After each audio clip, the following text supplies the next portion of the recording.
আবহাওয়ার খবরের দিকে আজ রাজ্যে ঝড় বৃষ্টির সম্ভাবনা রয়েছে। রাজ্য জুড়েই ঝড় বৃষ্টির সতর্কতা। কাল থেকে রাজ্যে বাড়বে গরম। আগামী সপ্তাহ কেমন থাকছে, ওয়েদার অফিস কি বলছে, পুরো বিষয় নিয়ে আপডেট নেব। বিশ্বজিৎ সাহা আমাদের প্রতিনিধি আমাদের সঙ্গে রয়েছে। বিশ্বজিৎ, কি বলছে আবহাওয়া অফিস?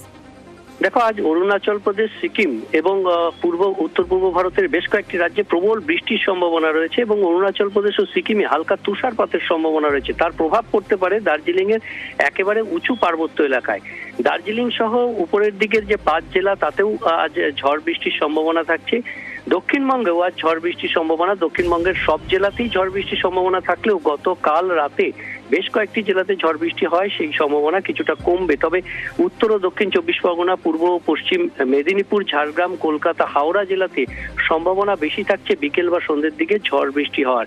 হালকা ঝড় বৃষ্টি হবে, তবে গরম বাড়বে। আগামীকাল থেকেই ঝড় বৃষ্টি হলেও আগামীকাল থেকে তাপমাত্রা আরো 2 থেকে 3 ডিগ্রি তাপমাত্রা বাড়তে পারে। এপ্রিলের শুরুতেই 36 ডিগ্রি কলকাতায় এবং পশ্চিমের জেলাগুলিতে 40 ডিগ্রি হতে পারে তাপমাত্রা, এমনটাই জানাচ্ছে আবহাওয়া অফিস। জুনেলা, ধন্যবাদ।